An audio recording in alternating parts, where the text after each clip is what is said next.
혹시 불편하시더라도 우리 앞에 화면을 보시고 함께 말씀을 묵상했으면 좋겠습니다. 말씀은 제가 읽겠습니다. 군대의 도성아, 군대를 모아라. 우리가 포위되었다. 침략군들이 몽둥이로 이스라엘의 통치자의 뺨을 칠 것이다.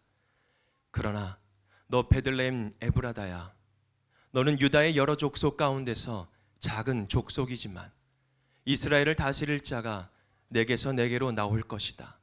그의 기원은 아득한 옛날 태초에까지 거슬러 올라간다. 그러므로 주님께서는 해산하는 여인이 아이를 낳을 때까지 당신의 백성을 원수들에게 그대로 맡겨두실 것이다. 그 뒤에 그의 동포, 사로잡혀가 있던 남은 백성이 이스라엘 자손에게로 돌아올 것이다.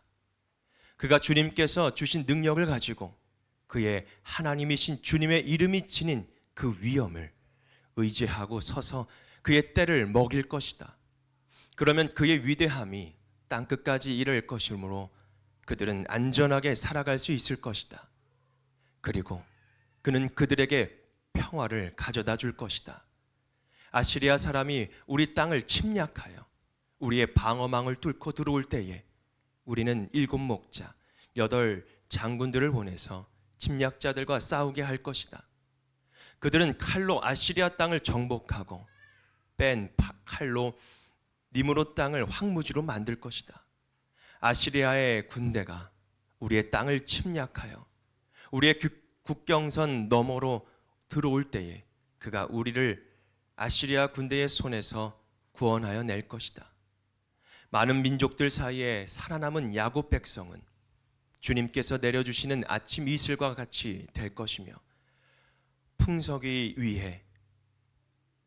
위해 내리는 비와도 같게 되어서 사람을 의지하거나 인생을 기다리지 않을 것이다. 살아남은 야곱 백성은 여러 민족과 백성 사이에 흩어져 살 것이며 숲속 짐승들 가운데 서 있는 사자처럼, 양떼의 한가운데 서 있는 사자처럼 걸을 때마다 먹에게 달려들어 밟고 찢을 것이니 그에게서는 아무도 그 짐승을 건져낼 수 없을 것이다. 내가 내 대적 위에 손을 들고 내 원수를 모두 파멸시키기를 바란다. 나 주가 선언한다.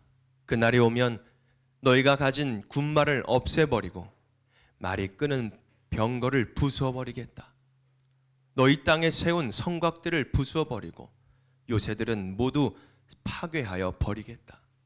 너희가 쓰던 마법을 없앨 것이니 너희가 다시는 점을 치지 않을 것이다. 너희가 새긴 우상을 파괴하여 버리고 신성하게 여긴 돌 기둥들도 부수어 버려서 다시는 너희가 만든 그런 것들을 너희가 섬기지 못하게 하겠다. 너희 가운데서 아세라 여신상을 모두 뽑아버리고 너희가 사는 성읍들을 파괴하겠다. 나에게 복종하지 않은 모든 민족에게 화가 나는 대로 분노를 참지 않고 보복하겠다. 아멘. 할렐루야. 반갑습니다. 저희 교회는 리바이브 교회입니다. 오시면 바로바로 다시 살아나는 교회입니다. 우리 옆에 사람과 인사했으면 좋겠습니다. 성탄의 기쁨을 누립시다. 우리의 신앙이 다시 살아납시다. 네, 여러분, 제가 이 다시 초청하는 성탄이라는 주제를 함께 저희가 주제를 정해봤는데요. 부제를 한번 제가 또 다시 한번 써봤습니다. 그것은 무엇이냐면 기쁨 속에서 죄인으로 주님을 맞이하다입니다. 여러분, 성탄절이 되면 우리는 자연스럽게 기쁨을 기대합니다. 너무나도 좋죠. 어제 저도 우리 어린 친구들 어린이집에서 행사하는 곳을 가서 아주 산타 복장을 하고 저도 막 즐겼습니다. 너무나도 행복한 시간이죠. 선물을 다 줬는데도 우리 아이들은 제가 아빠인지도 몰랐대요. 그래서 깜짝 놀랐습니다.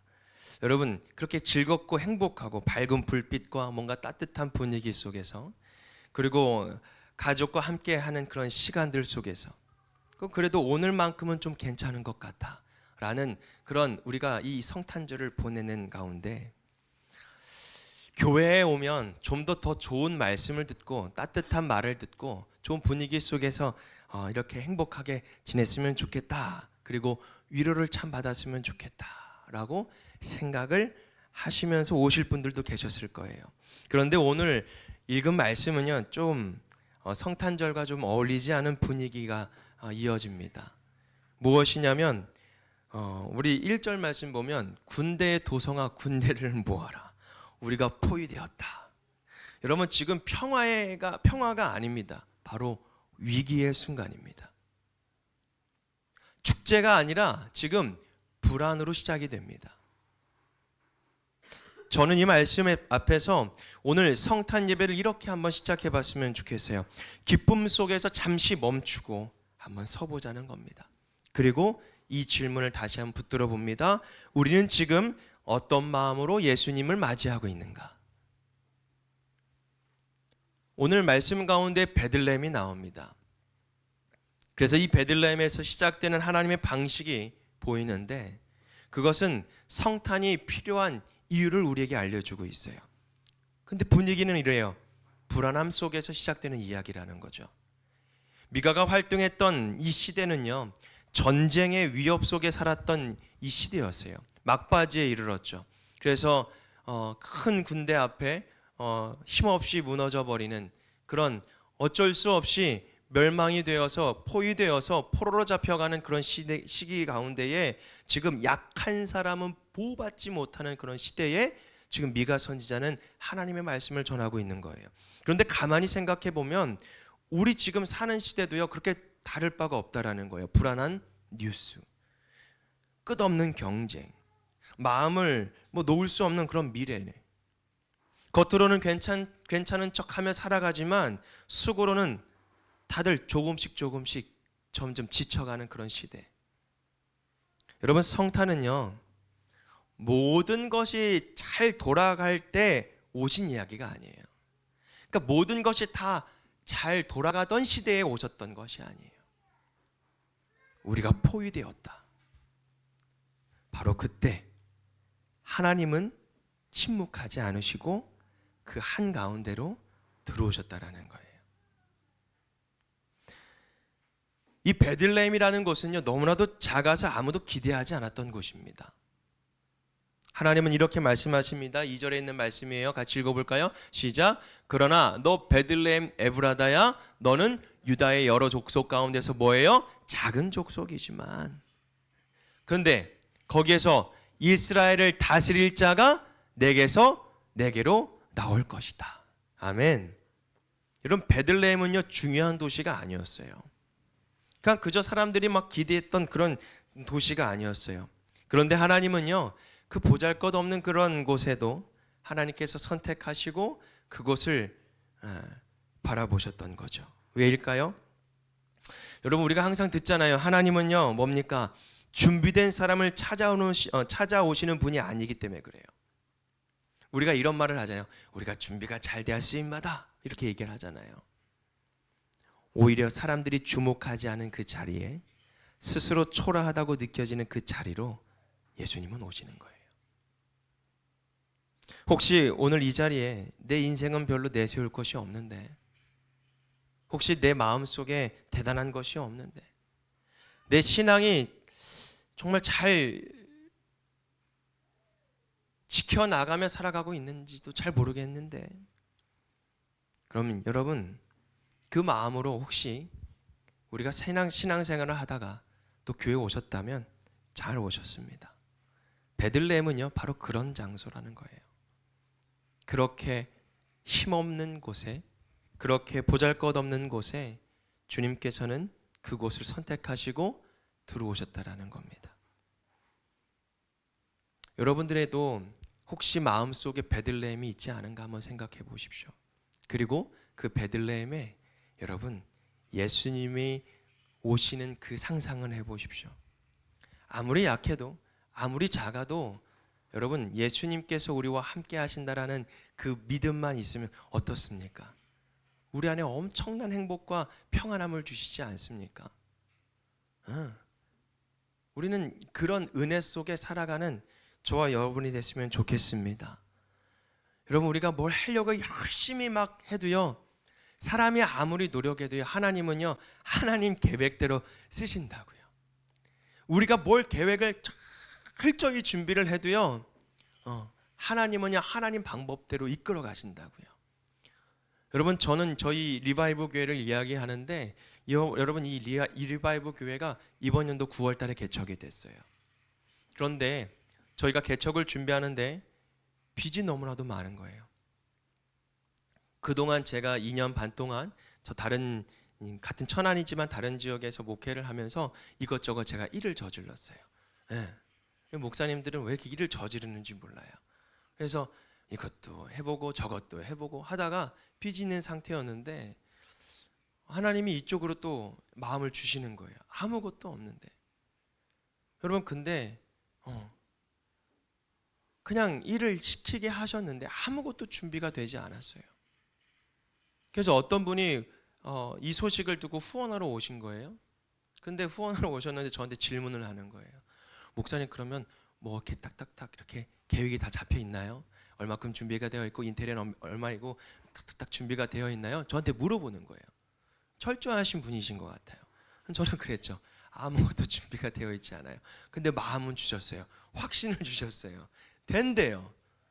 여러분, 우리의 마음이 아무것도 준비가 되지 않을 때, 그리고 보잘것 없을 때 하나님은요, 그 마음을 비집고 들어오셔서 우리의 약한 부분을 터치해 주시고 우리의 부족한 부분을 채워 주시고, 하나님의 방법은요, 그렇게 역사를 써 가신다고요.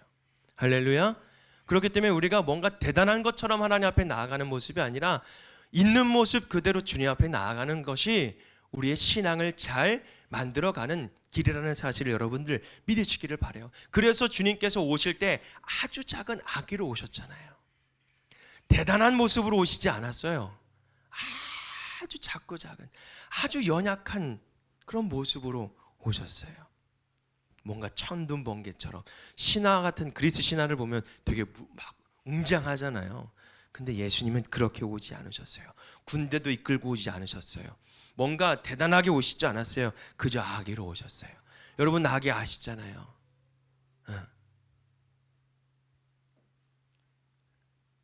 저희 첫째 아이가 태어났는데 뱃속에서 너무 오래가 있어서 태어나는데 울지를 않는 거예요. 숨을 안 쉬는 거예요. 그래서 저는 이제 탯줄을 자르고 영상을 딱 찍으려고 준비를 하는데 딱 태어났는데 흐물흐물거리고, 의사 선생님도 너무했지 그거를 빨리 보여주려고 그렇게 한 것 같아요. 다리를 딱 빼고 뒤를 들어서, 자, 아기 보세요. 아기를 보세요 하고 안에 배에 딱 올려놓고 아기입니다 하고 빨리 뺏어서 응급조치를 하는 거예요. 여러분, 너무나도 약하더라고요.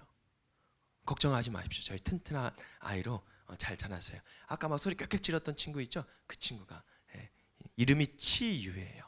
그래서 서로 의사 선생님들이 자기가 치유받겠다고 막 받았는데 그거는 여담이고, 여러분, 아기의 모습으로 예수 그리스도는 오셨다라는 거예요.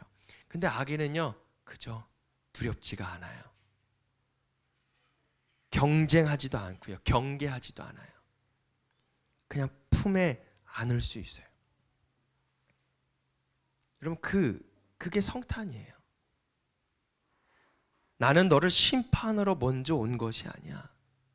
나는 너와 함께 있기 위하여 왔어. 지금 예수님이, 하나님께서 예수님을 보내시면서 우리에게 주시는 음성입니다. 그래서 예수님은 사람들 한가운데 가서 먹고, 아파하면 같이 아파하며, 외로운 사람의 곁에 서서 같이 위로하고, 그가 가져온 평화는 여러분 다시 시작할 수 있는 평화라는 거예요. 저희 리바이브 교회의 뜻이 그렇습니다. 다시 살아나는, 다시 리바이브하는. 여러분, 5절에 있는 말씀 같이 볼까요? 어이구, 세례시가 아직 아닌데 빨리 끝나라나 보다. 자, 여러분, 5절에 있는 제가 읽어볼게요. 그리고 그는 그들에게 평화를 가져다 주실 것이다. 여러분, 이 평화는요, 문제가 하나도 없는 삶이 아니에요. 마음이 무너지지 않는 평화, 혼자가 아니라는 평화, 다시 시작할 수 있는 그런 평화. 예수님은요, 인생의 모든 싸움을 없애주시지는 않지만 싸움 한가운데에 우리를 붙잡아 주시는 분이세요. 할렐루야. 예.